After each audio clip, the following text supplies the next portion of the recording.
Santa Muerte y la morgue.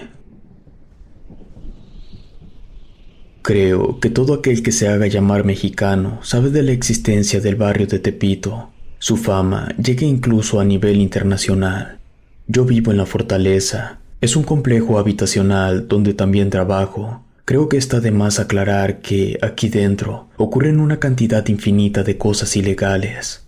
No es que lo quiera normalizar, pero así es el barrio. Aquí no puedes agachar la mirada con nadie. Para sobrevivir aquí hay que ser bravo. No te puedes dejar ni de la policía, porque luego se ponen abusivos y te cargan hasta lo que no. La ley es la ley, eso lo entiendo, pero ni ellos la respetan. Por esa razón es que aquí en el barrio les decimos puercos. Aquí a la Fortaleza no puede entrar cualquiera, eso todo mundo lo sabe. Pero nunca falta el puerco que se quiera pasar de la raya y termina en mi área de trabajo.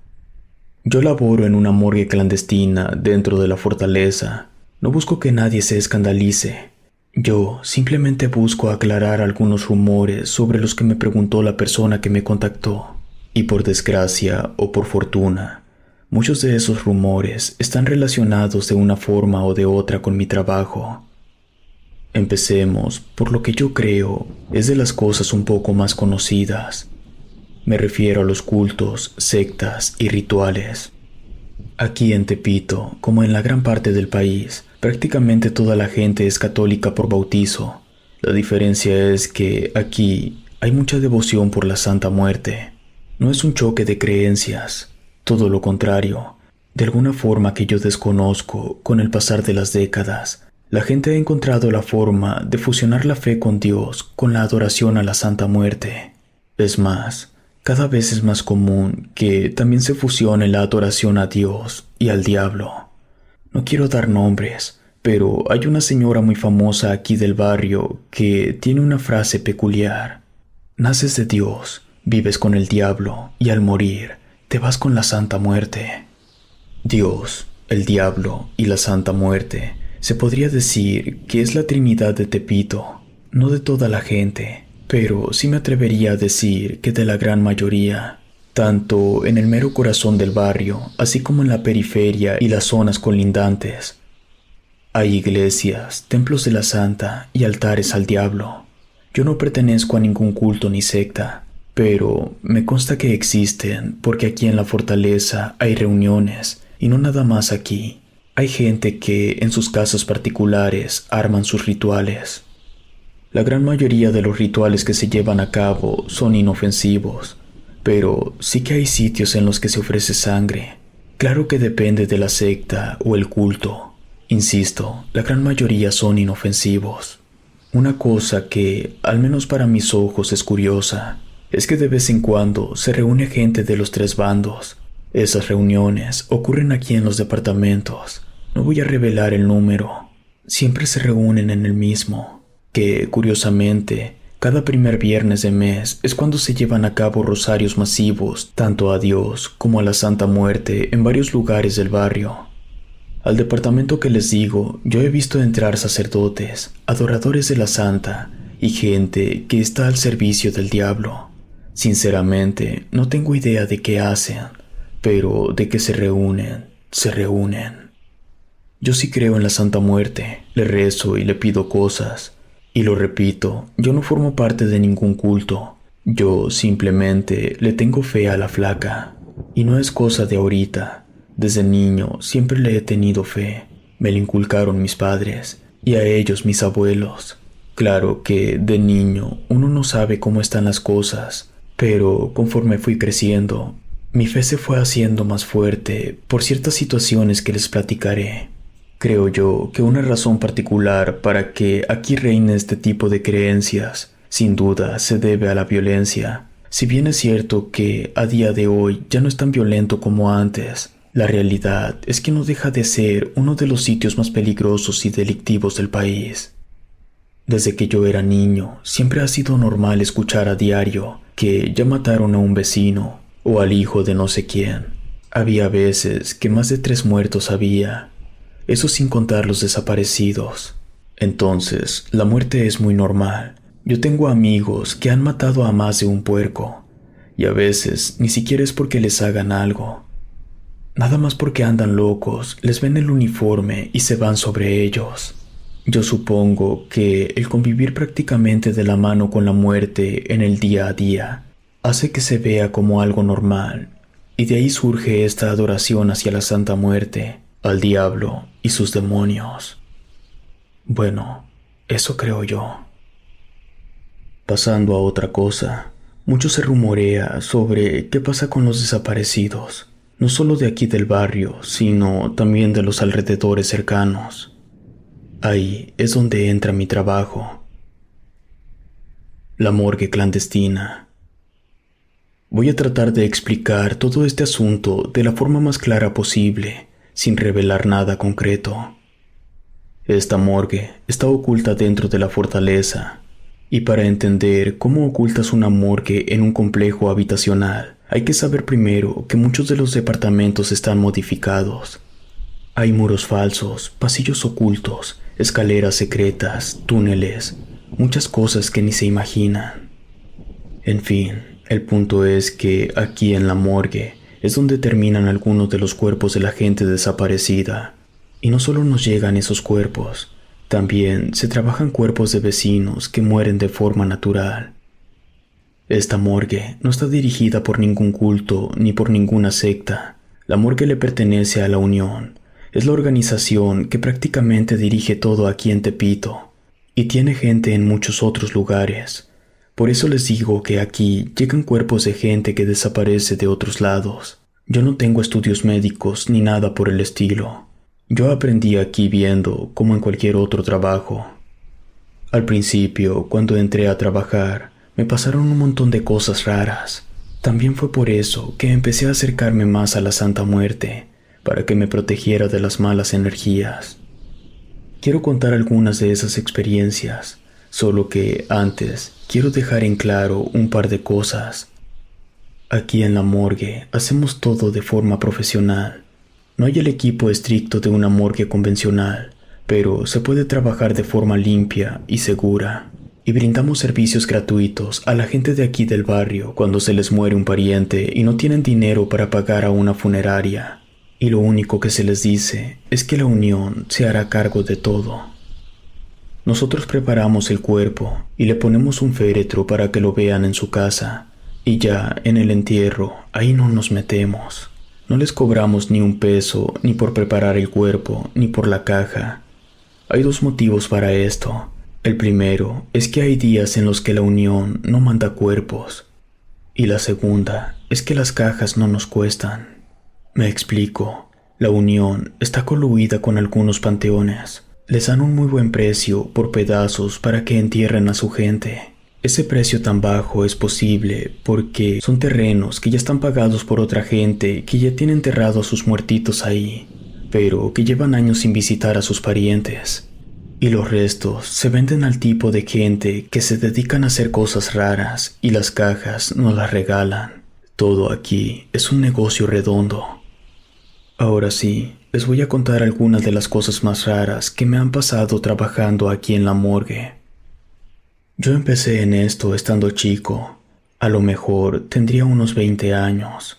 Me ofrecieron un buen dinero. No mucho, pero sí era un poquito más de lo que pudiera ganar en el mercado. Así que acepté.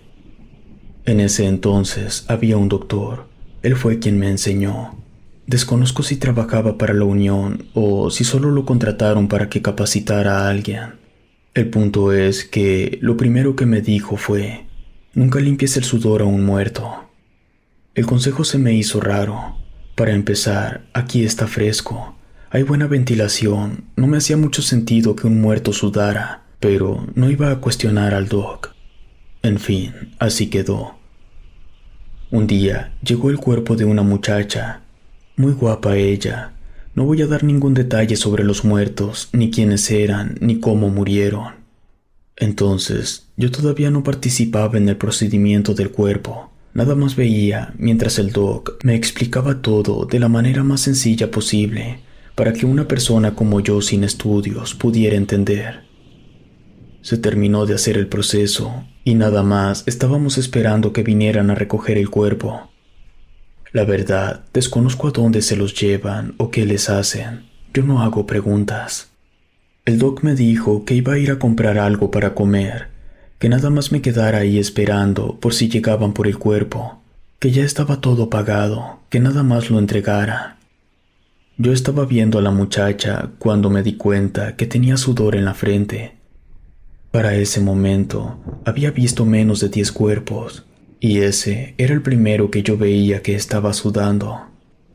Entonces, ignorando por completo la advertencia que me había dado el doctor, se me ocurrió acercarme con un pañuelo y secar el sudor de su frente.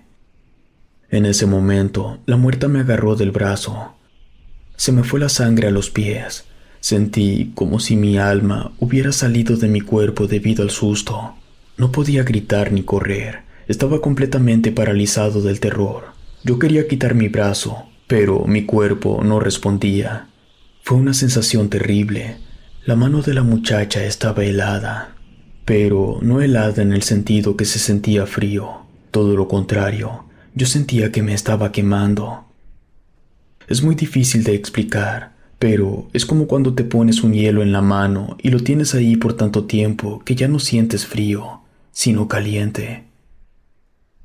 Bueno, así sentí cuando la mano de la muerta agarró mi brazo. Finalmente pude moverme y le pegué al cadáver para que me soltara y me tiré al suelo. Me arrastré hacia una esquina y ahí me quedé hasta que regresó el doctor. El doc entró y me vio ahí, arrinconado y con una cara de miedo. Me preguntó qué había pasado y le conté.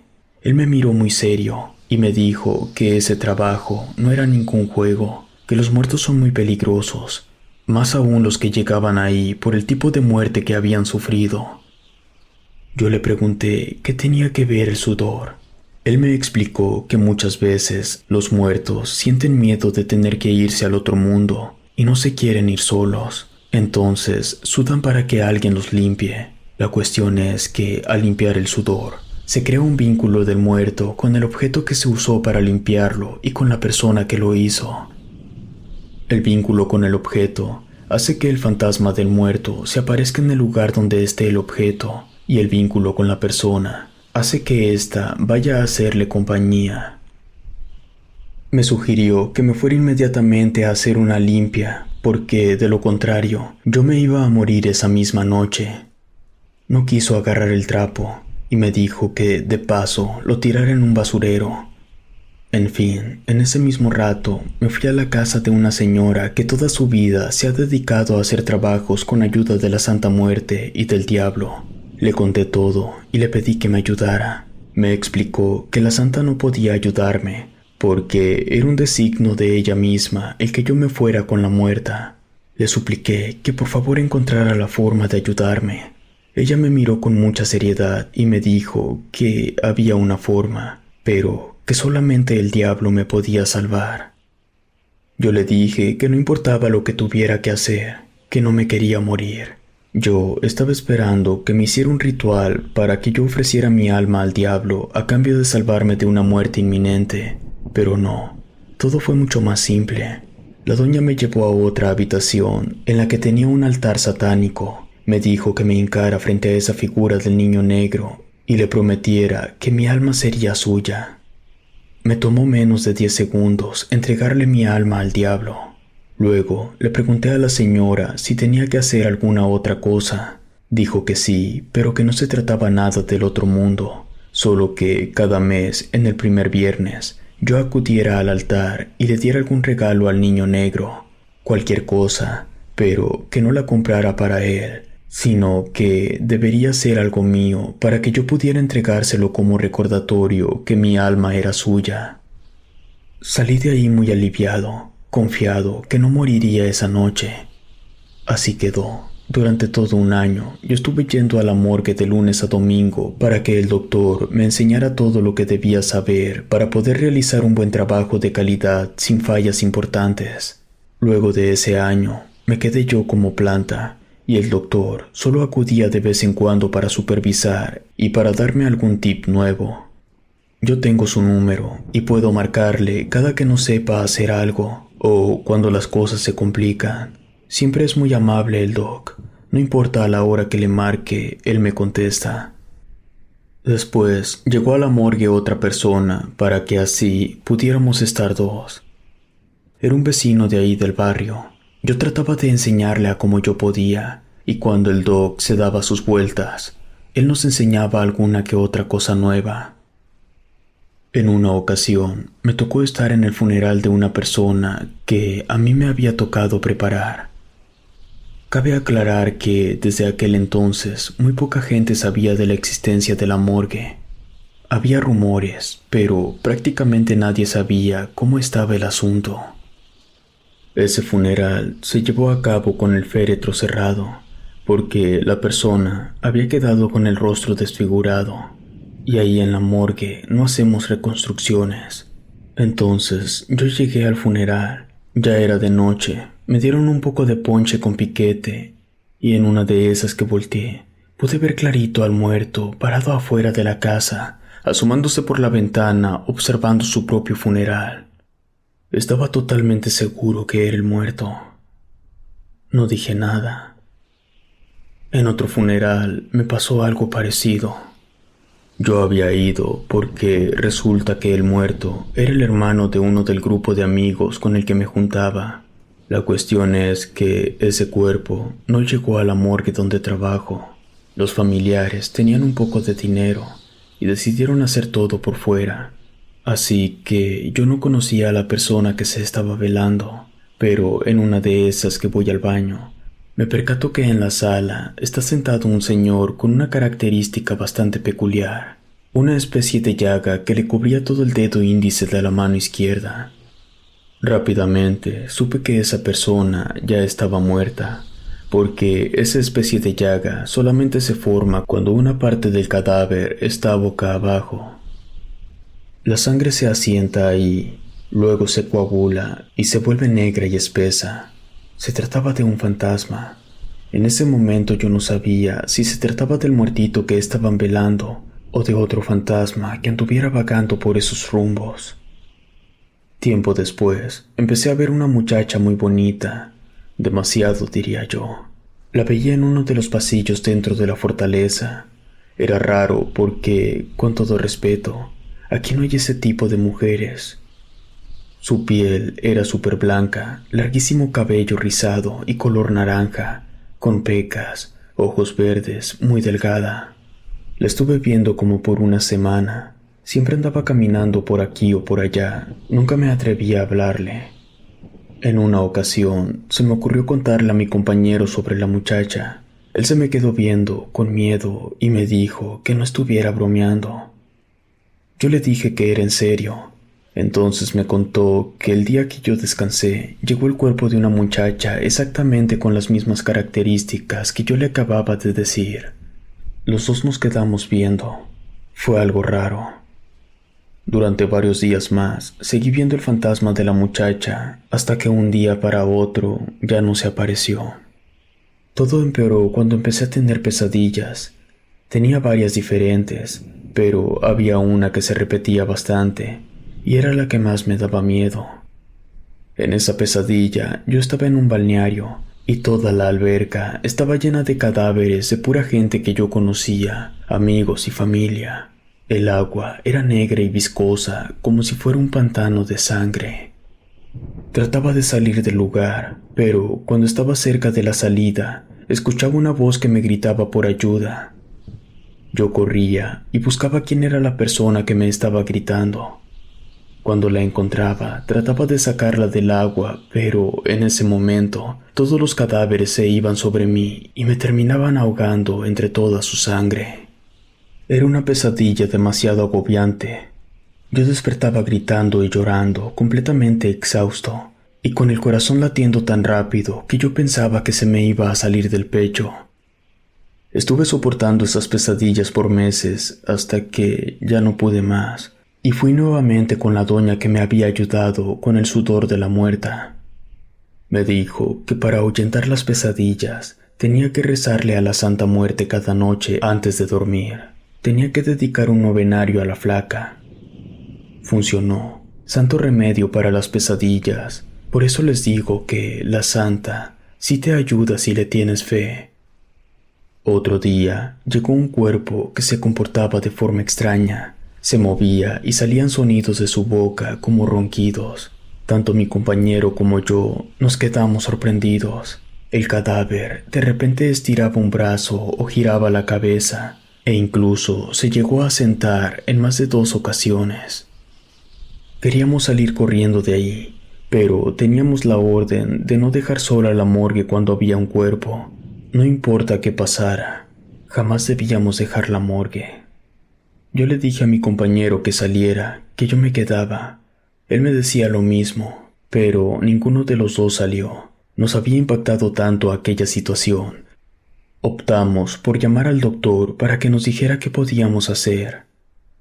Él nos explicó que seguramente esa persona había muerto mientras dormía o mientras estaba inconsciente. Según el doctor, los muertos también sueñan solo cuando mueren estando dormidos o inconscientes.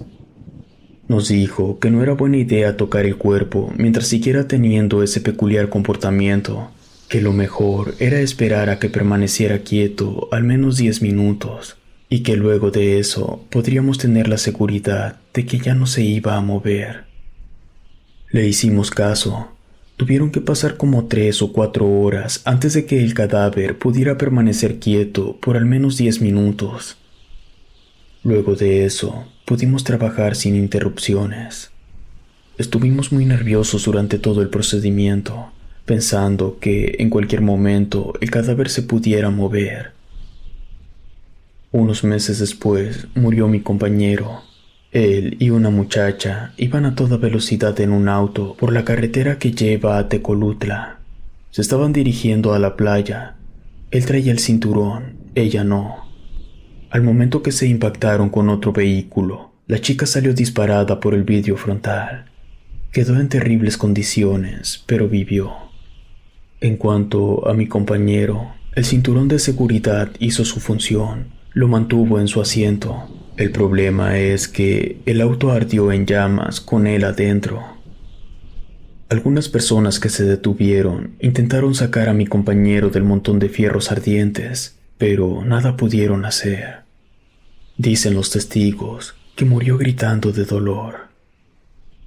En el funeral ocurrió una cosa en verdad de miedo. Su ataúd empezó a sacudirse con fuerza, mientras gritos desgarradores emanaban desde el interior. No sé si él gritaba porque estaba repitiendo la sensación de cuando se calcinó dentro del coche, o si todo ese escándalo era porque su alma había terminado en el infierno. Todo esto que les estoy contando ocurrió antes del asunto del corona. El doc tuvo que volver a la morgue, y fue él quien capacitó a mi nueva compañera. No fue tan complicado, ya que la muchacha estaba estudiando enfermería, así que ella entendió mucho más rápido que yo. La única cuestión es que ella no podía estar todo el tiempo en la morgue por motivo de sus clases, pero cuando estaba ahí trabajábamos rapidísimo. Ella era muy buena, incluso mejor que yo, pero para ese entonces ya tenía bastante tiempo trabajando. Una tarde que no tuvimos trabajo, ella me preguntó el motivo por el cual yo había aceptado trabajar ahí. Le respondí que por cuestiones económicas yo no había podido seguir estudiando, y de todos los lugares en los que podría haber trabajado, la morgue clandestina era donde mejor pagaban. Yo le hice la misma pregunta. Ella me dijo que fue el doctor quien le ofreció el trabajo. Era su maestro en un par de clases y le dijo que si aceptaba trabajar sin recibir ni un peso, ella tendría garantizado siempre un 10 en cualquier materia que él impartiera. Esa respuesta no me la esperaba. Yo ni siquiera sabía que el doc también era maestro. Pero me hizo sentido, pues él había encontrado la forma de que yo, siendo una persona sin estudios, pudiera aprender algo tan complejo como preparar cuerpos. Como dato curioso, todo el tiempo que la muchacha me estuvo ayudando en la funeraria, no ocurrió prácticamente nada de carácter paranormal. En cuanto a mi alma que la ofrecí al diablo, no tengo del todo claro qué es lo que pasará conmigo al morir. Me genera ansiedad el pensar que yo podría terminar como mi compañero, gritando en mi funeral por llegar al infierno. Pero sinceramente no me arrepiento. Salvé mi vida, hice lo que tenía que hacer. Algo que se me estaba olvidando es de suma importancia. Se trata de los certificados. Había una persona externa, nunca la conocí, que se encargaba de emitir certificados falsos sobre los cuerpos que nosotros trabajamos. No entiendo muy bien cómo es que funciona eso. A lo que voy es que en la morgue en la que trabajo es el centro de toda red de negocios turbulentos. Yo no estoy de acuerdo en todo lo que ocurre. De verdad, no lo apoyo. Y sinceramente, no me gusta. Yo solo me limito a hacer mi trabajo. No hago preguntas, no me involucro de más. Yo sé cosas por lo que me comentan todos los que acuden a la morgue. Los que traen los cuerpos, los que se los llevan, los que recogen los órganos, los que vienen por alguna fracción de cuerpo. Y todos ellos como que tienen la necesidad de contarle a alguien lo que hacen. No sé, yo supongo que es para descargar un poco su conciencia. Así, quizá, sienten que alejan esa sensación de culpabilidad. Eso es lo que yo creo, porque ese es el motivo para que yo me atreva a contar todo esto. A veces, rezarle a la Santa Muerte no es suficiente para ahuyentar la culpa. No es que menosprecie a la flaca.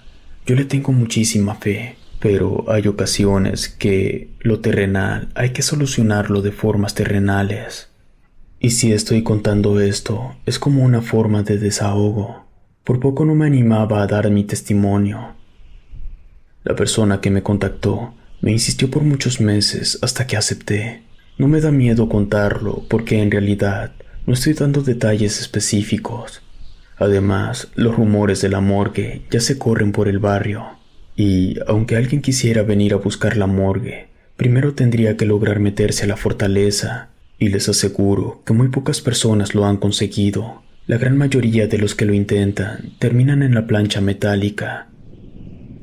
Ya por último, me gustaría pedir que no me juzguen. Yo solo trato de ganarme la vida. Pasé mi infancia entre el hambre y el frío. Y aún con todas esas cosas tan horribles que he tenido que soportar trabajando aquí en la morgue, les aseguro que no existe ninguna sensación que sea peor que el hambre.